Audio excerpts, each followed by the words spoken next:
dreams die. Rely on yourself in no way. Believe.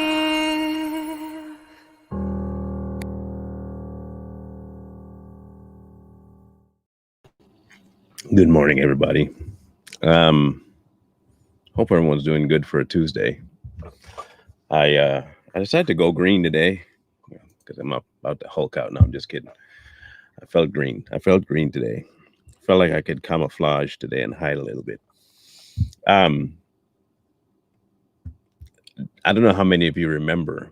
Um, there was an individual that we had on this in the chat. I think it's been a week and some now, more than a couple of weeks maybe. Do you guys remember an individual with the name Shady's Conscience? Y'all remember that one? Who said she was one of the two witnesses that read about in Revelation. You remember that? Maybe you guys don't remember, but I vividly remember that individual. Um,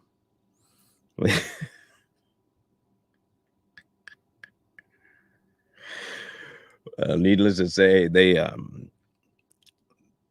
didn't take too kindly to my um, removing them from my purview and decided to make a video about me. Um, it was pretty hilarious. I'll tell you why it was hilarious. Um, she spliced in another individual in the video. It was almost like a music video, and I'm trying to figure out in my head before I show you it is a if it would be normal for a chosen um, prophet to, I don't know, use people like Lil Wayne as their go-to source for, you know what I'm saying? So this is their video. Sounds like an Eminem kind of song, is what that sounds like. This is the fun part of doing what I do. The question is for Shady, and Shady's the one that said it, so I'm asking Shady. Say it with your chest, man. So,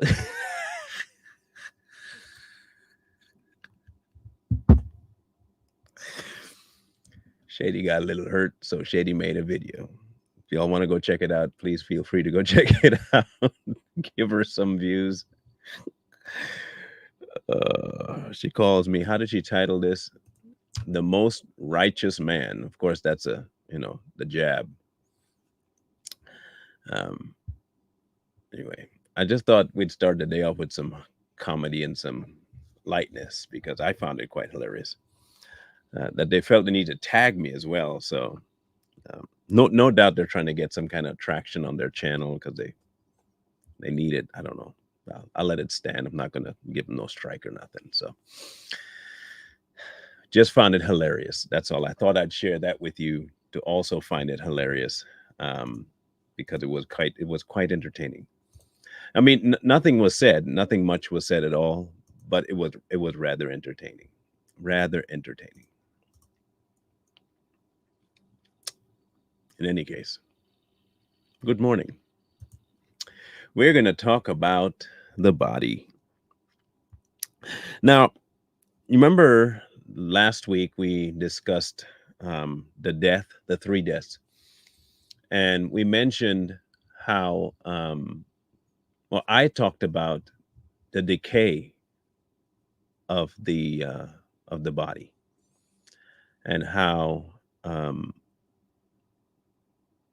when death sets in, decay, maggots and stuff like that. And some people thought I was getting too graphic, but it's part of life, and it's proven out that the effects of death is not just physical.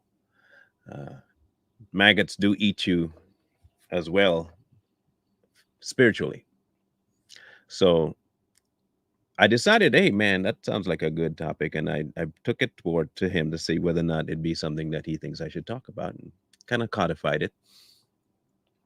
And he dropped another couple of dimes on me about the body, And then I had my piano moves, and I talked to my dear brother Steve Anderson, and he was talking about the body too. So it was kind of like these over confirmation about it. And all these verses started to pop up about the body. So we're going to talk about the the similarities, and we may get into another topic a little later in it to show you something else about, you know, the way the world works versus God. When Jesus talked about the church, he called it the body. Okay. And in First Corinthians chapter 12, he says this: For as the body is one and has many members, but all the members of that one body, being many, are one body, so also is Christ. For by one Spirit we are all baptized into one body, whether Jews or Greeks, slave or free. We have all been made to drink into one Spirit. For in fact, the body is not one member, but many. If the foot should say, Because I am not a hand, I am not of the body, is it therefore not of the body? And if the ear should say, Because I am not an eye, I am not of the body, is it therefore not of the body? If the whole body were an eye, where would be the hearing? If the whole body were hearing, where would be the smelling? But now God has set the members, each one of them, in the body just as he pleased. And if they were all one member, where would the body be? But now indeed there are many members, yet one body.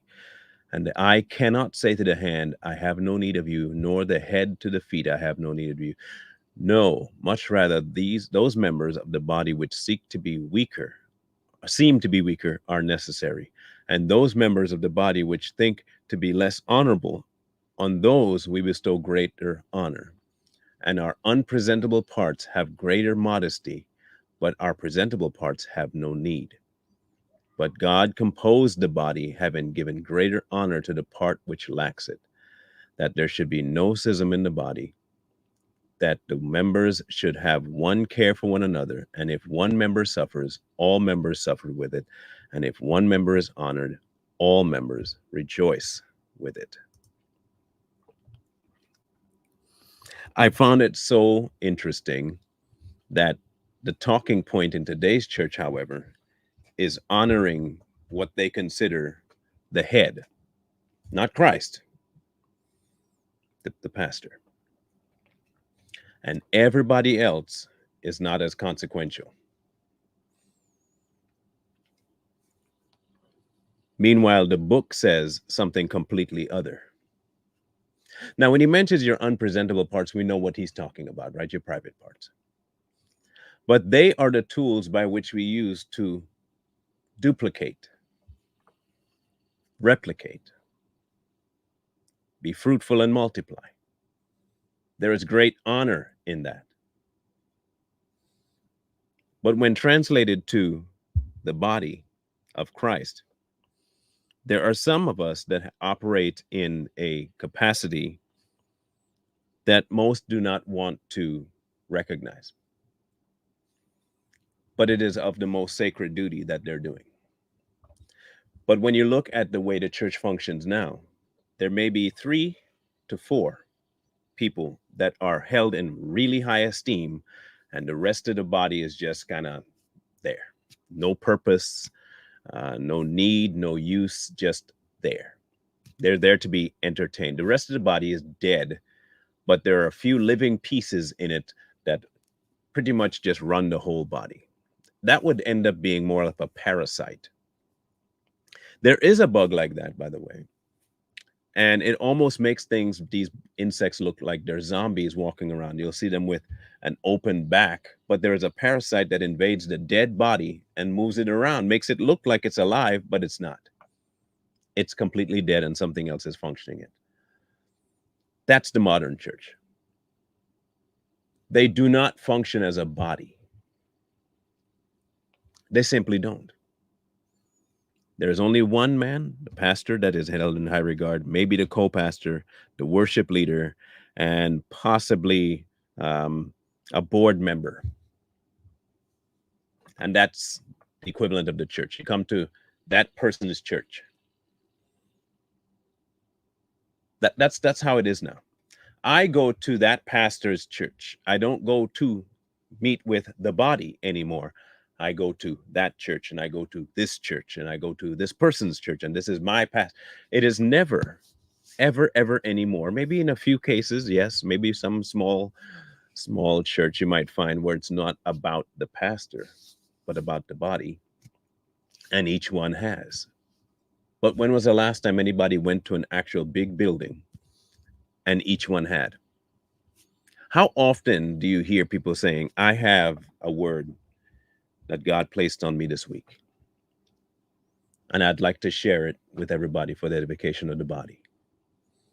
Or I was reading this week, and this is what jumped out at me, and it really fed my soul. When was the last time that happened on a Sunday? No, that's usually reserved for what? Home groups, right? Because come Sunday, you have to start honoring the pastor. This is the pastor's time. He's going to talk to you now.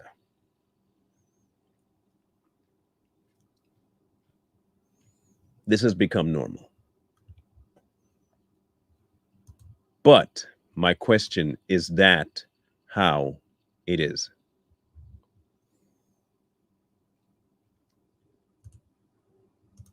It's not how it is. Let's go to Ephesians.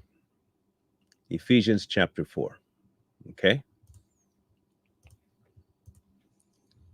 Chapter 4, verse 11. And he himself gave some to be apostles, some prophets, some evangelists, and some pastors and teachers, for the equipping of the saints, for the work of ministry.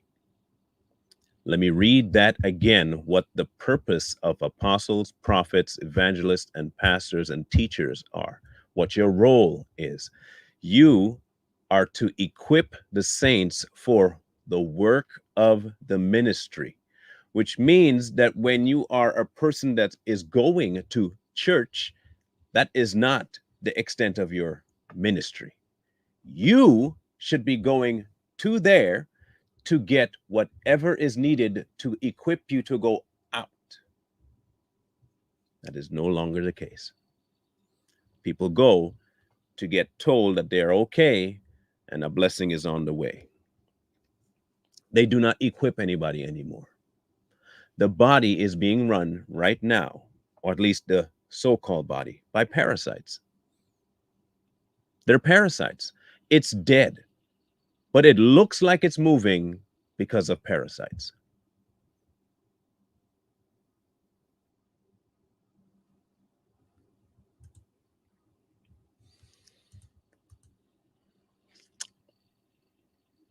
For the equipping of the saints, for the work of ministry, for the edifying of the body of Christ, till we all come to the unity of the faith and the knowledge of the Son of God, to a perfect man, to the measure of the stature of the fullness of Christ, that we should no longer be children tossed to and fro and carried about with every wind of doctrine, which is all happening right now, by the trickery of men, in the cunning craftiness of deceitful plotting, but speaking the truth in love. And this is what people say, well, it's in love. They forego the in truth, and they lie to say that it's love. The truth is, if you don't change, you will go to hell. And because I love you, I will tell you that. That's the truth in love. But speaking the truth in love may grow up in all things into him who is the head, Christ, from whom the whole body is joined and knit together by what every joint supplies, according to the effective working by which every part does its share, causes growth to the body for the edifying of itself in love.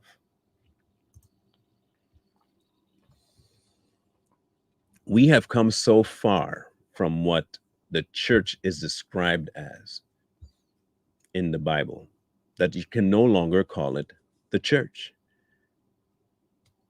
It is not the church anymore. I don't know what you will call it, but it is not the church. It is something other. It is an amalgamation of everyone's wishes and hopes and dreams, the world, and occasionally some scripture thrown in.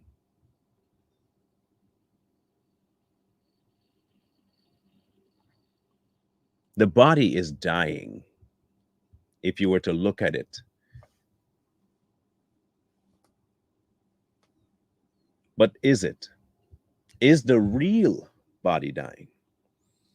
Or is God finally opening up many people's eyes to see that what we thought was the body is not the body, so that you can leave that decaying, decrepit thing and be joined with the life of Christ?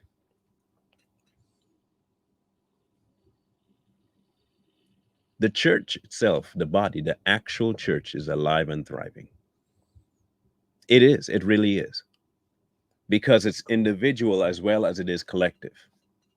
And as long as there are people who are head first, heart first, all committed to the cause of Christ, the body will still thrive. There may be a disconnect when it comes to the individual talking to another member, but they still respond to the same head. It is a very good thing for people to meet. It is. In this way here, we're meeting and we can converse. It isn't in person. I get it. Not as good. Not the ideal. But when you look at what the alternative is, this might be better. This might be what is okay for now until, because here's the problem. Every time there is a conglomeration of people that meet up, there always seems to be somebody that has to jump out and say, mine. It's not yours. It belongs to Christ. You are simply a body part. And whatever the head deems you necessary for is what the head deems you necessary for, not what you think. Just because, and it mentions it right there, just you're not an eye. Well, if I'm not an eye, then I'm not needed. Everybody wants to be kingpin. Everybody wants to be important. You don't realize, and even in the book, we just read it, that sometimes the most important part is the most obscure. Sometimes the most valuable is the most hidden. So are you really, should you really be looking for the commendation of man in that case? Or striving to do whatever he wants you to do in obscurity or in public? Why is everybody looking for some sort of a lead position? Every time someone says, you should open it, I'm not the one that opens anything.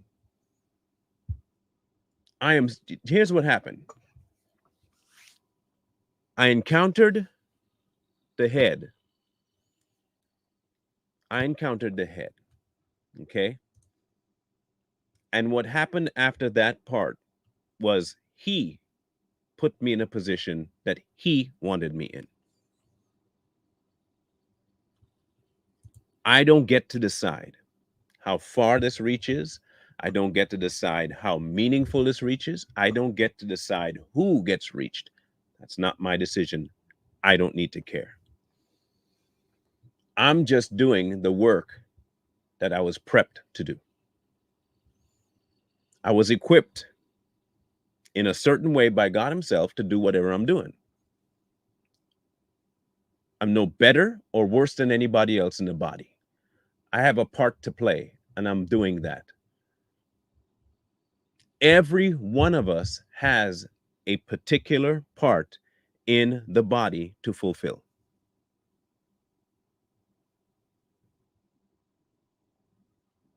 The instant you come with some kind of ridiculous title over yourself and you want everybody to address you by that title, you have lost. You have lost all semblance of your usefulness.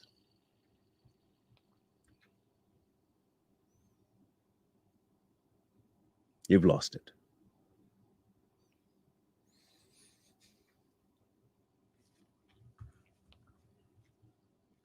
Now, one of the parts that he says here, is really cool. And this is where we're going to get into another section of this whole breaking down of the church and what it really actually means. But speaking the truth in love, you may grow up in all things into him who is the head, Christ, from whom the whole body, joined and knit together, is what it says, right? Joined and knit together by what every joint supplies, according to the effective working by which every part does its share, causing growth of the body for the edifying of itself in love. I found that word knit so interesting because it was used in a passage before. It was in Psalms. In Psalms 139, 13 through 16. For you created my inmost being, and you knit me together in my mother's womb. I praise you because I'm fearfully and wonderfully made. Your works are wonderful. I know that full well. Now, reading that on the surface, it just seems like he's describing his birth. And then he says, my frame was not hidden from you when I was made in the secret place, when I was woven together in the depths of the earth. And I thought about that. And then I thought about the knit together. And in both instances, the process takes place without our input. Both processes takes place without our input.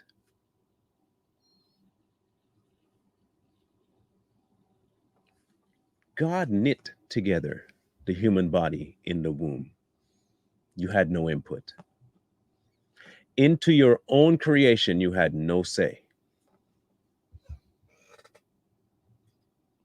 Why do we feel we have a say over him knitting you into his body? How do we get to decide and try to dictate how he sews us together? Where did we get that idea from?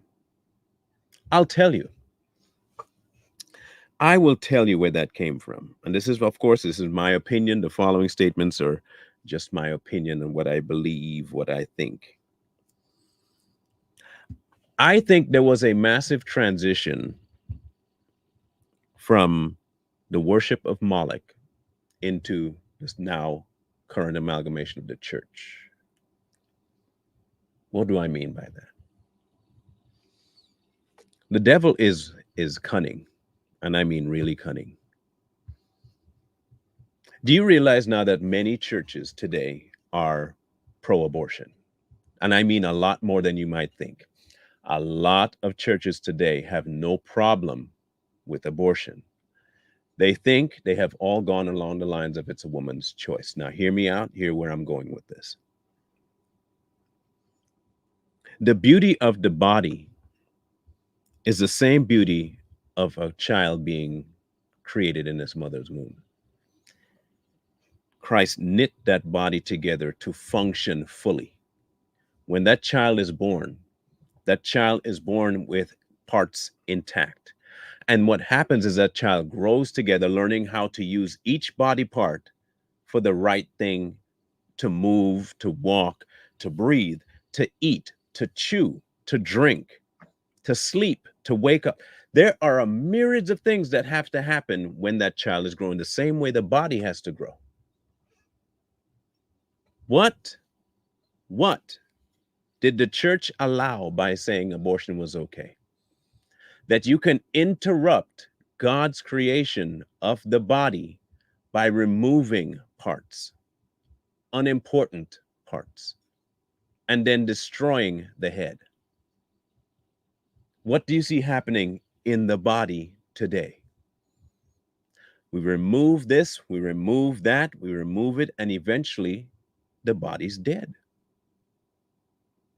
It is no longer knit together. It is destroyed. But they call it choice and freedom. They call it choice and freedom, which is the complete opposite of the truth. It is not choice and freedom. It is the destruction of the body. And it is exactly what they've brought into the church today. It is no different. You are destroying something that God put together. You had no say in the creation of the church, none. You were simply grafted into it. What gives you the right to destroy it? You didn't knit yourself in your mother's womb. God did that. And he put you into your mother's womb to be born. There is a direct correlation with everything that happens to the body, to the church. Everything, down to abortion, which is why it is so egregious. It is more, look, it is more than just snuffing out a human life. It is way more than that. That's egregious on the surface just by a genocidal level. But it is way, way deeper when you look and see that he is the one that crafts the body. And you, in turn, as the body, are now advocating for the removal and the destruction of his created body. How far have we come where we can call ourselves the church while supporting the destruction of God's creation?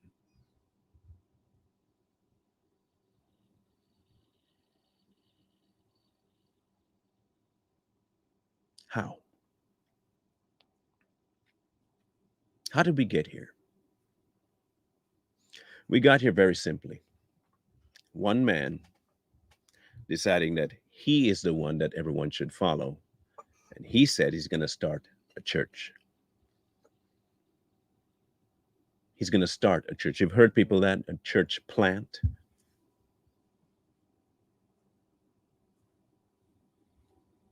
And usually when they do that, they do it from their own decision-making process, what they feel the church should be. They don't model it after Christ. They don't actually bring anybody to Christ either. They bring everybody to their church. Their church. An artificial body.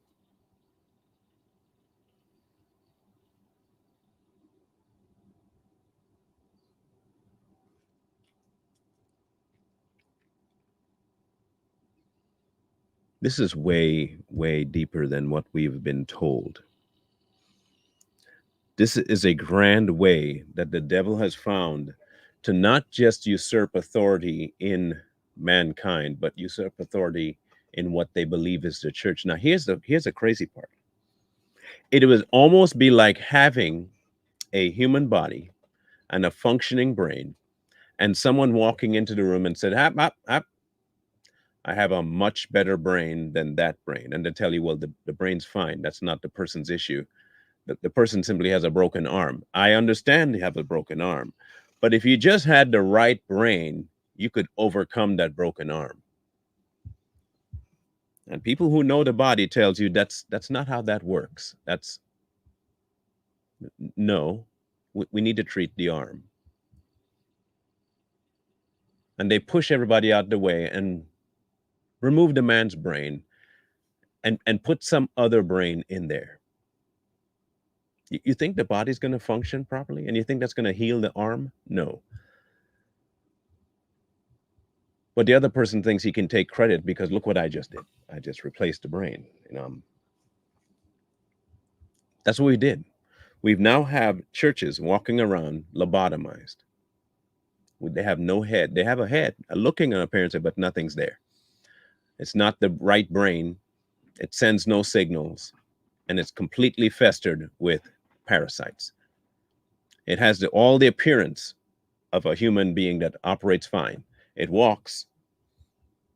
It can do hand motions robotically, but it is not knit together properly.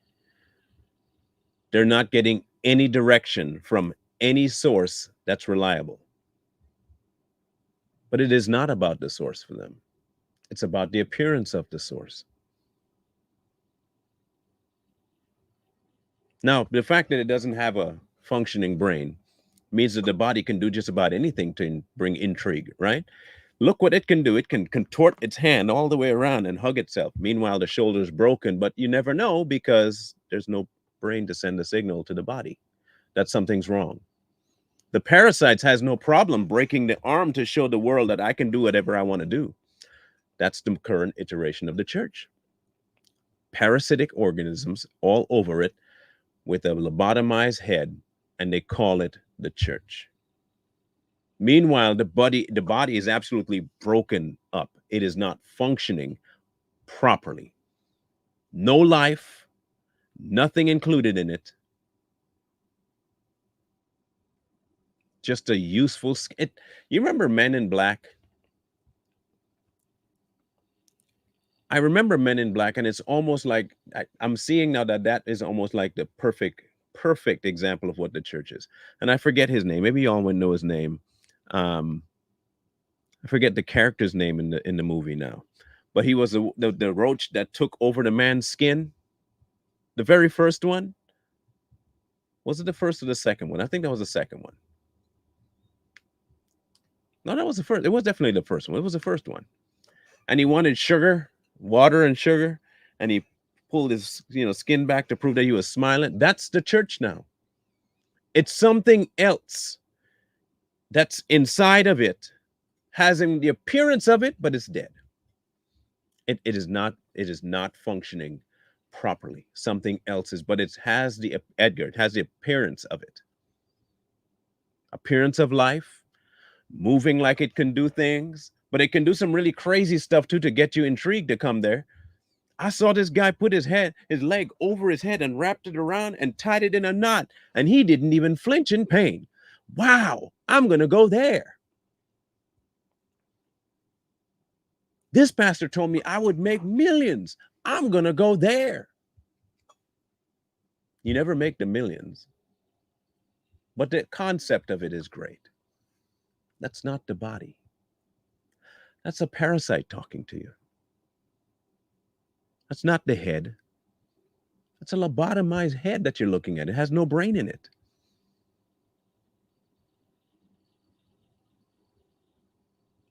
When God showed the example of the church being his body, you have to remember one thing: it's his body. You are a part of his body. You don't get to decide the part you play. He does. You don't get to decide when and what part you're grafted to. He does. You don't get to go and say, yo, I'm a foot and I'm going to do this. You don't get to do that. Or I want to be an eye because I'm pretty good at visualizing. You don't get to do that. You were never given that permission, and you never will be given that permission because it's not your body.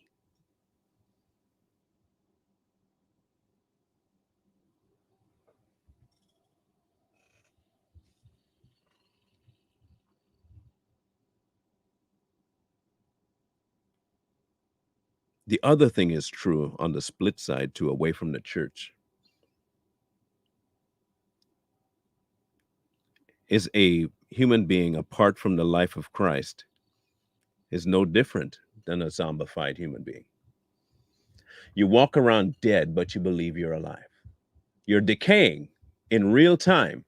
You remember, if I reference movies a lot, it's because I grew up watching a whole lot of movies. My whole life almost revolved around movies. So I have a memory bank of them. But now I'm looking at them from a completely different perspective now, just so you know. You remember Night of the Living Dead? You remember those? Brains, fresh brains. Remember those? Okay. You remember how they would shuffle along? They're dead. They are dead.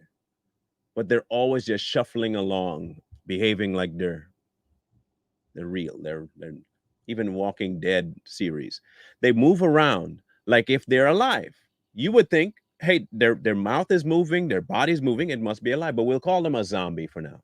What is they? A living dead. How is that impossible.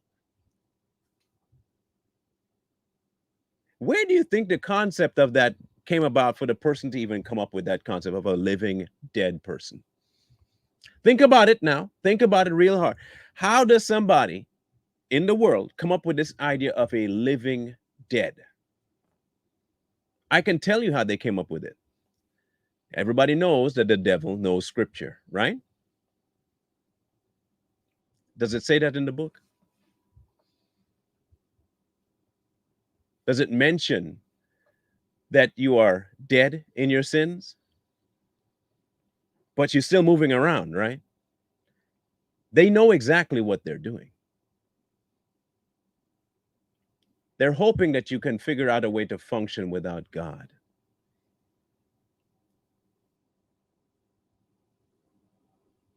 You're still alive. You might be dead, but you're alive. Do what you want to do. Seek knowledge, brains. You don't find that weird? That every time they mention something to do with the body along their lines, it's always after something that God already did? Seek brains. That's what you need, brains. You don't need to accept the fact that you're dead. No, seek brains. Get knowledge. Forget the fact that you're a dead person. Forget that for a second.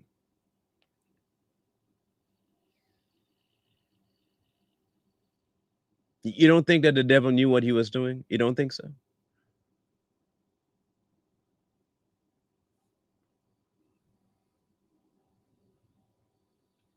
We all want to avoid the main story, which is what?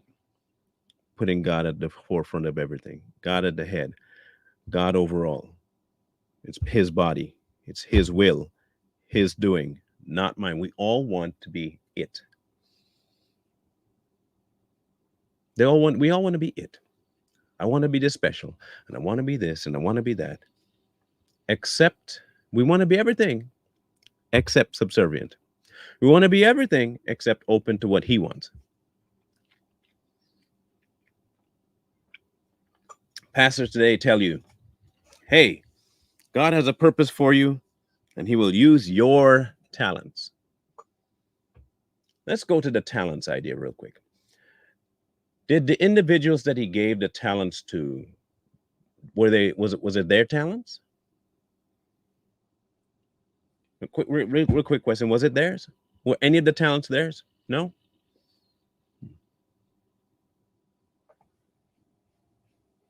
Kind of weird that he gave them talents. I know it's money, but the word matters too. Let's say he gave them some denarii. He gave them something to work with, right? So what makes you think that he's going to call you with all your grandiose ideas and say, you know what, you're it. I've been looking for somebody like you that has everything already. I'm going to use whatever you have, and that'll be the key point to your life.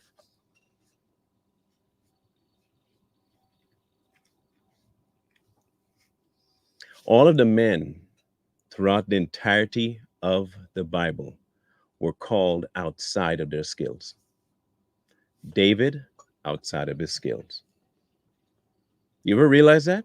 Moses, outside of his skills. Abraham, outside of his skills. The disciples, outside of their skills. Every last one of them were called to do something that he gave them the ability to do, not themselves. He did. And the one person that had all kinds of accolades, Paul, had to put them to the side. He put himself to the side to do the thing of Christ. None of them came to the table and said, well, now you got the best one. I'm glad I can be of service with all my skills. Thank you, God. Now, let me take over. I know what I'm doing. Not one of them did that. Because they were grafted into his body. And if you are grafted into his body, then the only person that can dictate what your role is the head. Instead, what we've become is either a parasite-infested body or a quadriplegic. where the brain is sending all kinds of signals and ain't nobody listening.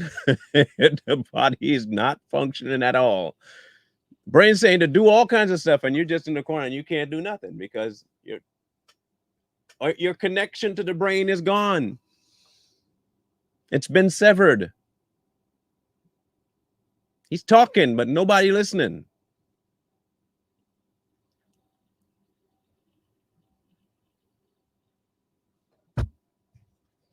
Nobody's listening.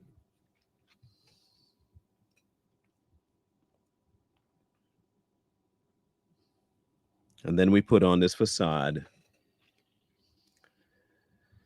and we pretend and we have fanfare, and to mask all the decay, we spray perfume, makeup, loud noises, mad worship, extreme behavior to cover the fact that the church that you're a part of is a dead body. It's not his. It's not alive. You're following some random head that you thought that looked and said it was of God, and it isn't. It doesn't direct you to him. It doesn't advise you about him. But it has all the appearance. It's a great mimic. Great mimic.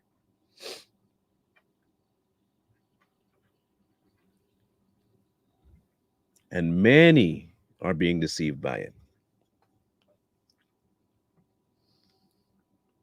Which is why my reluctance to call them the church.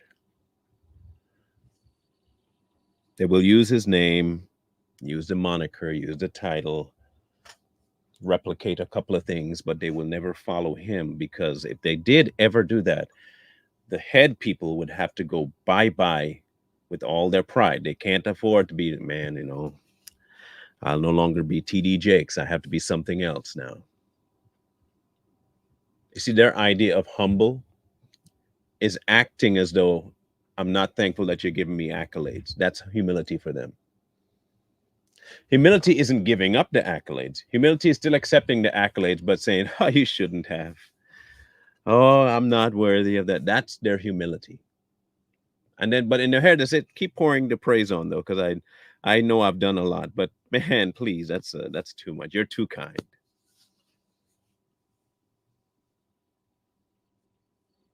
That's humility now. Unfortunately, we have become so disjointed that it's no longer recognizable by the world that we're part of a body. The people are watching.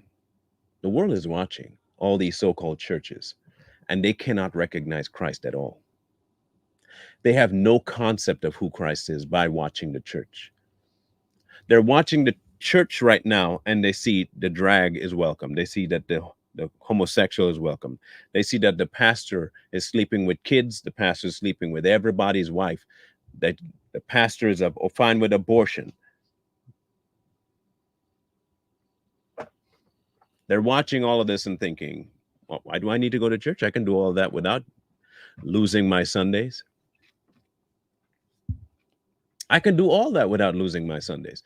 But I will be happy that the church is accepting, because now I've been told that God is okay with it too. And in my ignorance and arrogance, I believe it, that I'm following God. God loves that. God is all about love. God wouldn't put a woman through this if she didn't want to go through it, because God loves her. Love who you want, because God is love. This is where we got to. This is because we have been telling everybody else as a church that that is how it is, knowing full well there's nowhere to back it up. So how can the world be saved if the church itself isn't attached to the one who saves? You can't expect it. You can't expect people to come into church anymore. They come to an event, they come to a concert, they may come to a speaking venue, but they don't come to the body anymore. However, the good side is does make the body more recognizable. For those who read, you will recognize the body right away. Right away, you can tell the body. That's the good thing about what's happening, so that you will actually become one with the real body, because it actually follows the head, the real head.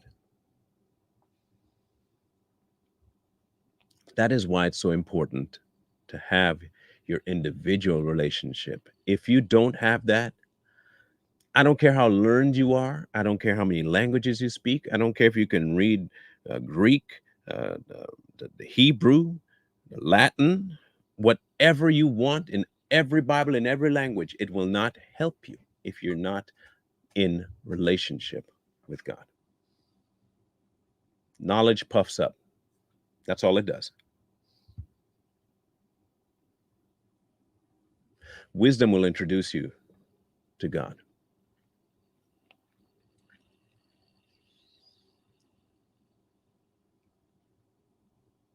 The body grows as each member stays connected by the one who connects them. Every part that connects with Christ. And you can't connect with Christ if you don't have him. You're disjointed. You're a free floating bone. And you cannot function like that. There's no growing. The growth plates, when you're going from baby to adult, will not connect. And before too long, you'll see a baby with some kind of a twisted leg or a twisted arm because the body didn't function right. Something stopped listening to the head. The God of this universe made our human bodies after his own image, right? In more ways than you can imagine. We're not talking about the shape of fingers and toenails. And in fact, what's the purpose of nails? All these functions that happen, minuscule functions that you don't even think about. How does your body produce bile? How does your stomach hold that kind of a concentrated dark acid and not burn you from the inside out? How does your stomach lining be able to hold that? How are your stomach acids able to destroy foods that your teeth can't break down and still be contained within your body?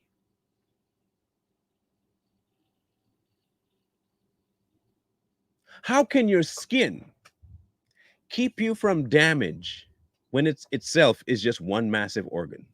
How? The function of the body is so crazy that scientists still can't explain your brain. You realize that for all the knowledge man has about the body, he cannot tell you everything there is to know about the brain. They're still baffled by the brain. They're baffled by the eye, for crying out loud. They cannot replicate the skill of the eye. They can't even tell you how you move. They just know that you do. They just observe. They have no clue how it functions.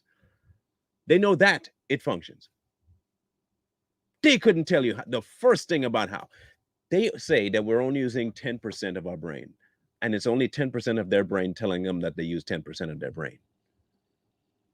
Imagine what you don't know about whatever 90% is left. And say you don't use, say you use 50% of your brain, you still don't know what the other half does. You can only observe it. Think about that for just a second. But for some reason, you expect mankind to know how Christ's body works to the point where they can take it over and act like it's theirs? You want me to entrust you with that? Yeah, you crazy. Now you crazy.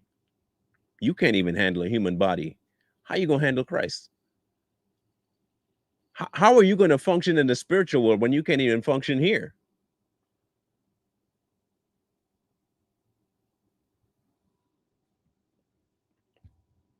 That's by design, folks. The same way we'll never come to the full knowledge of who Christ is until this is all done.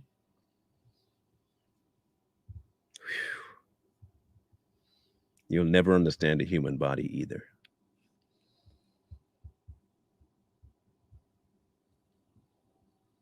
You're not. And that's okay, because mystery is still okay. Mystery is still okay. What I don't know of Christ is special. What I do know of Christ is awesome. What I don't know is special, and what I do know is awesome. I don't need to know everything. I don't need to know everything. I don't. I know he saved me. I know he saved me. I know he did a incalculable work on the cross. I know that. I know that outside of me, I can do nothing. I know that.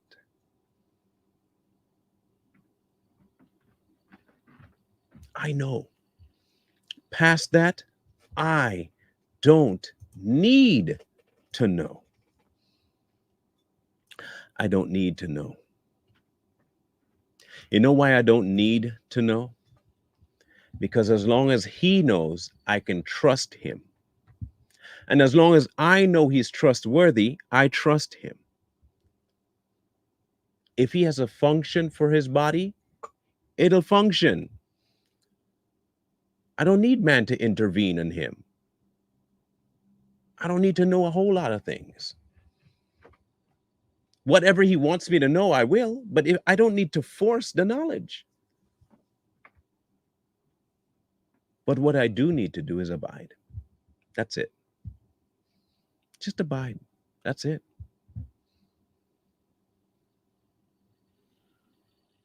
We don't like doing that though. It's too simple. When he tells you his yoke is easy and his burden is light, it's too simple. We need something more. You know why we want something more? We want something that we can point back at ourselves and say, see what I did? It was a big thing and I did it. See, but when it's easy, you don't get the credit and you don't like that. We just don't.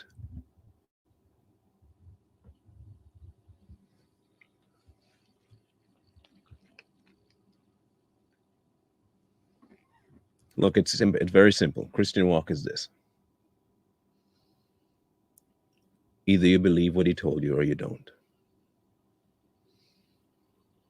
And when you don't believe what he told you, then you won't believe what you read. And if you don't believe what you read, then you're not going to get to him. It really is that simple. We want to come to him with our own caveats and preconceived ideas of what it should be. And when it's not that way, we have a problem.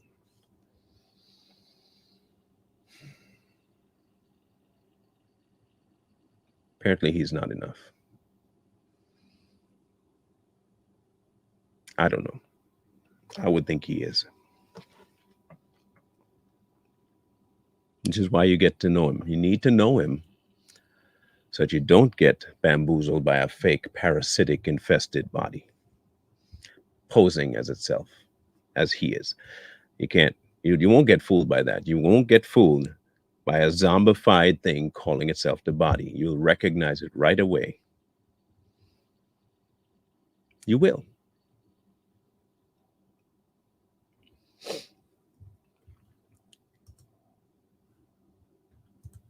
Tomorrow,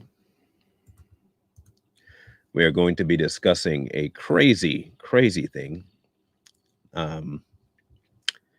Because when you hear this individual, you'll think to yourself, there's no way that they've said what they just said. And it's a pretty good example of what we just talked about today. I mean, a real prime example of what we spoke about today. And then on Thursday, we'll be talking about God and the government, meaning I've heard people say that Christians should not be involved in politics and we shouldn't do this and we shouldn't do that. But does the Bible say that, yes or no? That's the question. So we'll talk about that come Thursday. Of course, tomorrow, Savage Patriots, Too Strong will be live tonight. We will be live the rest of the week with some changes. The phone call thing ain't working out too hot. People are weird. So We will be live the rest of this week, though. Okay. Um, Tomorrow's topic, of course, that crazy dude, and then Thursday for the God and the government. Savage Patriots tomorrow, and I think that's it. Yeah, I think that's it. Again, thank you again for all those who have been assisting and sending stuff to the GoFundMe for my nephew. It's going really well. I'm just waiting right now on GoFundMe to disperse. I've been waiting on them to disperse, and they have not dispersed yet. So I'm hoping they disperse soon. So keep that in mind. You can check that out. Is there anything else? Anything else? Nope, there's nothing else.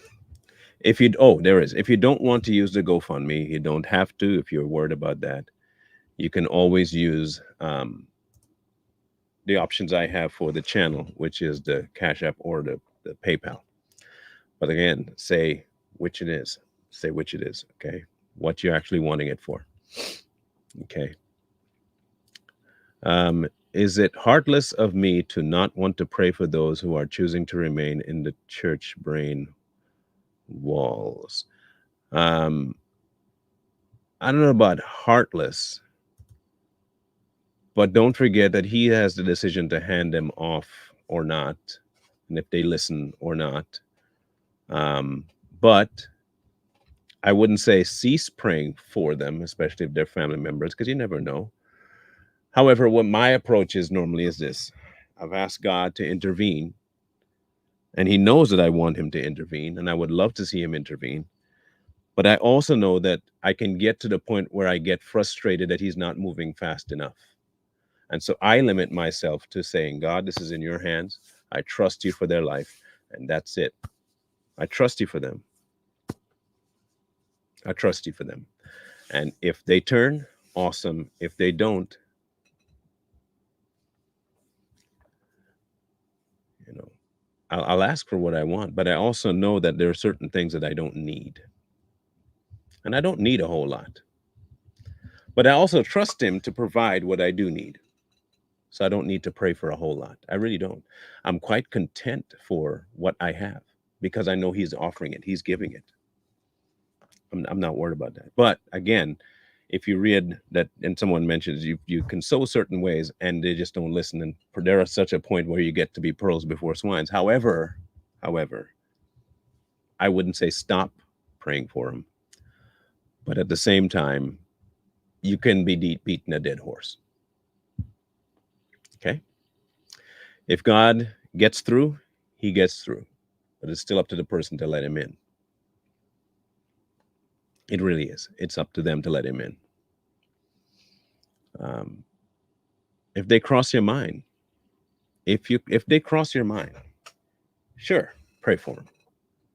Yeah, not a problem. Going out of my way all the time, especially if you're not talking to them about it as well.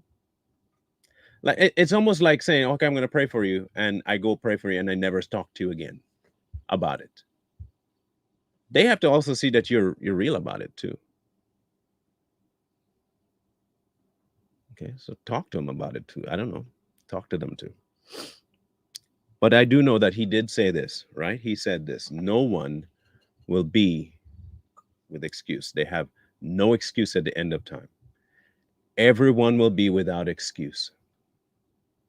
For him to state that, it must mean that he is always presenting himself to people.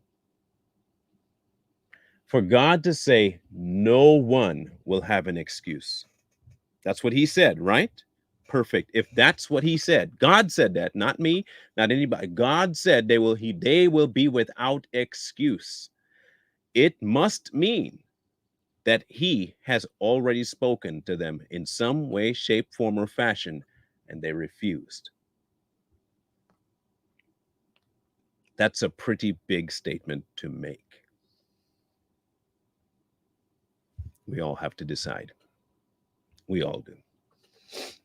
Okay.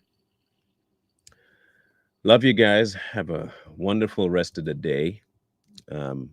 as I said, thanks again. Scrolling at the bottom, your options to do whatever God has pushed you to do, to either help with Kurt, help here, or send somewhere else. Again, take it to the author. Always do. But I'll be back tomorrow morning for another installment of Straight Talk. And we'll catch up then. Wisdom calls to you from the streets. So please, please, please find wisdom. Peace. Hold tight the dreams, for if dreams die,